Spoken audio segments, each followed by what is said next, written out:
नमस्ते दोस्तों। स्वागत है आप सभी का। मैं हूँ हरीश और आप जुड़ चुके हैं अपने हक के यूट्यूब चैनल पे जिसका नाम है वी टॉक। दोस्तों, मैं मेरा ब्रीफ में इंट्रोडक्शन दे देता हूँ। मेरा नाम हरीश रसाले, मैं एक केमिकल इंजीनियर हूँ और एक केमिकल इंडस्ट्री में एज ए सीनियर इंजीनियर काम भी कर रहा हूँ। मगर समझता हूँ कि प्रोफेशन के साथ पैशन फॉलो करना भी बहुत जरूरी है, इसलिए मैंने मेरा यूट्यूब चैनल चालू किया है जिसका नाम जैसा कि मैंने बताया रखा है वी टॉक। इस चैनल पे दोस्तों हम हमारे सोसाइटी में हम हमारे आजू बाजू को जो भी चीजें हो रही है उसके बारे में ज्यादा से ज्यादा लोगों तक जानकारी पहुंचे, चाहे सही चीजें हो चाहे गलत चीजें हो, वो सब चीजें हम इस चैनल पर डिस्कस करेंगे। और देखते ही देखते मेरा प्रयास रहेगा कि आप सबके प्यार से मैं एक बड़ा चैनल और एक अपना बड़ा परिवार इस चैनल के माध्यम से और यूट्यूब के माध्यम से खड़ा कर सकूं। तो दोस्तों, मैंने मेरा इंट्रोडक्शन दे दिया है। ये पहली वीडियो है दोस्तों, और पहली वीडियो में हम उस मुद्दे पे डिस्कस करेंगे, हम उस मुद्दे पे चर्चा करेंगे जिस मुद्दे का मूल आधार तो महाराष्ट्र है, लेकिन सिर्फ महाराष्ट्र ही नहीं तो पूरे देश की नजर इस मुद्दे पे टिकी हुई है। और वो मुद्दा है कि हिंदी और मराठी इन महाराष्ट्र। देखो दोस्तों, यूट्यूब पे मैं नया हूँ, पहली मेरी वीडियो है, तो मैं एक बात पहले ही क्लियर कर देता हूँ कि ये वीडियो मैंने किसी पॉलिटिकल पार्टी या फिर किसी के भी फेवर में या फिर किसी के भी अगेंस्ट नहीं बनाई है। जो भी सच्चाई है वो सच्चाई हम इस वीडियो में डिस्कस करेंगे। तो दोस्तों, मैं खुद मराठी हूँ, तो मुझे पता है कि मराठी लोग नॉन मराठी और नॉन महाराष्ट्रियन लोगों के बारे में क्या सोचते हैं। पॉलिटिकल व्यू एक बात है और पर्सनल व्यू यानी आम लोग क्या सोचते हैं ये दूसरी बात है। और जो हम मीडिया या फिर सोशल मीडिया को इनके पास से जो भी हम देखते हैं सुनते हैं, ये इन दोनों चीजों को मिक्स करके कुछ तीसरी न्यूज होती है। तो इस वीडियो में दोस्तों एक्चुअल थिंकिंग क्या है इसके बारे में चर्चा करेंगे। मेरा हिंदी में वीडियो बनाने का रीजन भी यही है कि नॉन मराठी लोग हैं वो असलियत में समझे कि आम मराठी लोग क्या चाहते हैं। हिंदी की बात करें तो हिंदी 200-250 साल पुरानी लैंग्वेज है, और वही हम बात करें मराठी की तो मराठी करीब करीब 2300 साल पुरानी लैंग्वेज है। और आज देखा जाए तो उसी लैंग्वेज के लिए हमें लड़ना पड़ रहा है। और किसके अगेंस्ट? उस लैंग्वेज के अगेंस्ट जो लैंग्वेज सिर्फ 200 और 250 साल पुरानी है। देखो दोस्तों, राजा महाराजाओं के टाइम पे तो ऐसे राज्य नहीं थे। राज्यों का गठन हुआ था जब 1947 के बाद देश आजाद हुआ था, और उसके बाद ही ये राज्य बने। जैसे हर एक राज्य में अलग अलग भाषा बोली जाती है। बंगाल में बंगाली बोली जाती है, गुजरात में गुजराती बोली जाती है, राजस्थान में राजस्थानी बोली जाती है, कर्नाटक में कन्नड़ा बोली जाती है, और तमिलनाडु में जैसे तमिल बोली जाती है। वैसे अलग अलग राज्यों में अलग अलग सीमाओं में अलग अलग तरह की भाषा बोली जाती है। वैसे ही दोस्तों महाराष्ट्र में बोली जाती है मराठी। सही कहे तो वो भाषा ही होती है और जो हर एक राज्य का सम्मान होती है। और इस देश की खूबसूरती भी यही है कि इस देश में अलग अलग तरह की भाषा बोली जाती है। लेकिन देखिए दोस्तों, हर एक भाषा की अपनी सीमा ही है, और उस सीमा का हमें रिस्पेक्ट और सम्मान करना चाहिए। क्योंकि जो राज्यों का गठन हुआ था उसका मेन आधार, उसका मूल आधार ही भाषा ही था। और इस महाराष्ट्र में जैसे मराठी बोली जाती है, जिस महाराष्ट्र में छत्रपति शिवाजी महाराज जैसे राजाओं ने जन्म लिया है, उसी महाराष्ट्र में उन्हीं राजाओं की प्रजा को उन्हीं के लैंग्वेज के लिए आज लड़ना पड़ रहा है। देखिए दोस्तों, ये बहुत शर्मनाक चीज है। और इस मुद्दे के बारे में सिर्फ मराठी लोगों को ही नहीं तो नॉन मराठी लोग हैं उनको भी सोचना चाहिए, और सीधे शब्दों में कहूँ तो उनको भी आवाज उठानी चाहिए। दोस्तों, जैसे ही महाराष्ट्र स्टेट गवर्नमेंट ने त्रिभाषा सूत्र लागू करने की घोषणा की, यानी कि हिंदी लैंग्वेज को थर्ड कंपलसरी लैंग्वेज बनाने की घोषणा की, तभी महाराष्ट्र में पूरी तरह से हलबली मच गई। कहा जाए तो लोग पूरे तरीके से शॉक हो गए। लोगों को समझ में नहीं आ रहा कि ये अभी क्या हो रहा है। और जैसे ही ये घोषणा हुई, देखते ही देखते महाराष्ट्र की आम जनता ने और महाराष्ट्र के बहुत से लोगों ने इस बात का जमकर विरोध किया। और इसके पीछे एक वजह भी है। वजह यह है कि उनका कहना है कि महाराष्ट्र में रहना है तो सिर्फ मराठी बोलनी पड़ेगी, और इस राज्य में सिर्फ मराठी को ही इम्पोर्टेंस या फिर महत्व दिया जाएगा और देना चाहिए। दूसरी ओर राज्य सरकार का कहना यह है कि हम फर्स्ट स्टैंडर्ड के यानी पहले स्टैंडर्ड के बच्चों को ही हिंदी कंपलसरी करेंगे। उनका पर्सपेक्टिव, उनका मोटिव, उनके ये घोषणा करने का और या कहा जाए तो ये नियम लगाने का उनका जो रीजन है वो कुछ और भी हो सकता है, चाहे वो बच्चों की शिक्षा के बारे में हो सकता है, चाहे कोई और हो सकता है। लेकिन हम इस मुद्दे पे पॉलिटिकल व्यू या फिर इसके पीछे के रीजन इस पे चर्चा नहीं करेंगे। इस वीडियो में हम बात करेंगे कि इस मुद्दे की जैसे ही घोषणा हुई उसके बारे में महाराष्ट्र में क्या हुआ, आम जनता इस मुद्दे को कैसे देखती है, इसके बारे में हम चर्चा करेंगे। तो दोस्तों, आम जनता का कहना है महाराष्ट्र में रहना है तो महाराष्ट्र में सिर्फ मराठी बोलनी चाहिए और मराठी भाषा को सम्मान देना चाहिए। चाहता तो ये वीडियो मराठी में बना सकता था, लेकिन मेरा मेन मोटिव यही है कि जो नॉन मराठी लोग है ना वो सोचे कि मराठी आम जनता, मराठी लोग क्या सोचते हैं। पॉलिटिकल व्यूज या फिर पॉलिटिशियन जो भी देख सोचते हैं, जो भी कहते हैं, वो अलग बात है। इसके ऊपर हम ज्यादा डिटेल में चर्चा नहीं करेंगे इस वीडियो में।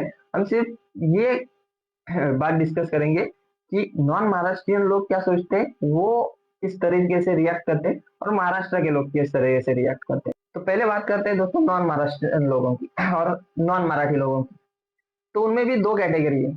एक कैटेगरी वो है जो नए नए महाराष्ट्र में आए, जो अभी अभी आए, काम कर रहे, मेहनत कर रहे और अपनी जिंदगी को अच्छी बनाने की कोशिश कर रहे हैं। ये हो गई पहली कैटेगरी। और दूसरी कैटेगरी दोस्तों वो है जो बरसों से इस महाराष्ट्र में रह रहे हैं, जिनकी दो तीन पीढ़ियां इस महाराष्ट्र में रह चुकी है, और वो महाराष्ट्र में अपना बिजनेस हो, अपना धंधा हो, अपना व्यवसाय, अपनी नौकरी जो भी अच्छे से जमा करके बैठे हैं, वो आते हैं दूसरी कैटेगरी में। तो पहली कैटेगरी के लोग कहते हैं कि हमें मराठी नहीं आती इसलिए हमें मारा जाता है, हम मेहनत करते हैं अपना पेट पालने के लिए महाराष्ट्र में आते हैं, हमें मराठी नहीं आती। क्या ये इतनी गलत गलत बात है? क्या ये इतना बड़ा पाप है कि हमें मारा जाता है?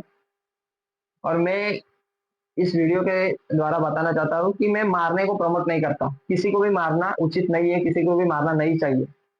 लेकिन जो दूसरी कैटेगरी के लोग हैं, उसमें से आधा से ज्यादा लोग ये कहते हैं कि हाँ, हम महाराष्ट्र में ही रहेंगे, हम महाराष्ट्र से ही कमाएंगे, महाराष्ट्र से ही खाएंगे, और महाराष्ट्र की लैंग्वेज को रिस्पेक्ट भी नहीं देंगे, हम मराठी नहीं बोलेंगे। ये हो गई दूसरी कैटेगरी के कुछ लोग। पूरे लोग नहीं, दूसरी कैटेगरी के कुछ लोग। कुछ लोग ऐसे भी है जो बरसों से, जिनकी पीढ़ियां महाराष्ट्र में रहती है, लेकिन वो बहुत अच्छे से मराठी बोलते हैं, बहुत अच्छे से मराठी की रिस्पेक्ट भी करते हैं, और मराठी लोगों के साथ घुल मिल के रहते हैं। उन्हें तो कभी मार नहीं पड़ती, उन्हें तो कभी किसी तरीके की तकलीफ नहीं होती। वो तो खुशी से अपने महाराष्ट्र की मिट्टी को अपनी मिट्टी की तरह मान रहे हैं और अच्छे से जी रहे हैं। देखो दोस्तों, हम जो भी देखते हैं ना सोशल मीडिया पे, या फिर जो भी हमारे आजू बाजू लोग बातें करते हैं, हमने ये देखा, ये हुआ है, वो सब एक कॉम्बिनेशन है। अच्छाई को और बुराई को मिक्स करके अपने फायदे के लिए लोग प्रेजेंट कर रहे हैं। तो हमें उस बात पे पूरी तरीके से विश्वास नहीं करना है। मैं आपको बता रहा हूँ, मैं मराठी हूँ, मुझे पता है कि हम लोग क्या सोचते हैं। सोशल मीडिया न्यूज चैनल आपको ये दिखाएंगे कि एक नॉन महाराष्ट्रियन लोग को चार मराठी ने आके मारा क्योंकि उसे मराठी नहीं आती थी। लेकिन ये लोग आपको कभी वो चीज नहीं बताएंगे कि अगर चार मराठी लोग बैठे, चार महाराष्ट्रियन लोग बैठे, और नॉन महाराष्ट्रियन आके उनके कंधे पे हाथ रख के अगर बोलते हैं काय भावा कसं काय, और या फिर इतना ही कह देना कि काय भावा जय शिवराय, तो उसको कितना प्यार मिलता है हम मराठी लोगों से। ये बात कभी सोशल मीडिया पे और मीडिया पे नहीं आएगी। तो इसलिए मैं कहता हूँ, हम जो भी देखते हैं, हम जो भी सुनते हैं, उसके ऊपर हमें 100% यकीन नहीं करना है। हमें अपने तरीके से सोचना है, अपने दिमाग का इस्तेमाल करके असलियत में क्या ऐसा हो रहा है, इसके बारे में हमें सोचना बहुत जरूरी है। अब हम बात करेंगे कि मराठी लोगों के बारे में। मराठी लोग क्या सोचते हैं? मराठी लोग सोचते हैं कि महाराष्ट्र में रहना है तो मराठी ही बोलनी पड़ेगी। और उसके पीछे की असली वजह क्या है दोस्तों, पता है? नॉन महाराष्ट्रियन लोग यहाँ पे आ रहे हैं, यहाँ पे कमा रहे हैं, ये इसके पीछे की असली वजह नहीं है। इसके पीछे की असली वजह ये है कि दिन ब दिन हम देख रहे हैं कि इसी महाराष्ट्र में मराठी लैंग्वेज विलुप्त हो रही है, या फिर कहा जाए कि ये लैंग्वेज धीरे धीरे कम हो रही है। और वो कम होने की जो फीलिंग्स है, अपने ही राज्य में अपनी लैंग्वेज को हम मिटते देख रहे हैं, ये सबसे बड़ी वजह है कि महाराष्ट्र के लोग इस मुद्दे पे आक्रामक हुए। अगर हम शांति से सोचे तो महाराष्ट्र के लोग हो या फिर किसी राज्य में अगर हम जाए, उस राज्य की लैंग्वेज हमारी वजह से अगर कम हो रही है, तो उस राज्य के लोगों का आक्रामक होना बहुत साधारण है और बहुत नेचुरल है, और ये होना भी चाहिए। और यही हम देख रहे हैं समाज में कि दिन ब दिन हमारी मराठी लोगों की भी अगर डेली लाइफ देखे ना, तो अगर हम काम के लिए या फिर कुछ भी सिलसिले में अगर हम घर से बाहर है, तो दिनचर्या में या पूरे दिन में हम 20-25% ही मराठी बोलते हैं। वो भी हमारे जो बहुत क्लोज है, हमारे रिलेटिव्स को या फिर जो अच्छे दोस्त है उनके ही साथ, बाकी सब लोगों के साथ हम नॉन महाराष्ट्रियन लैंग्वेज में बात कर रहे हैं।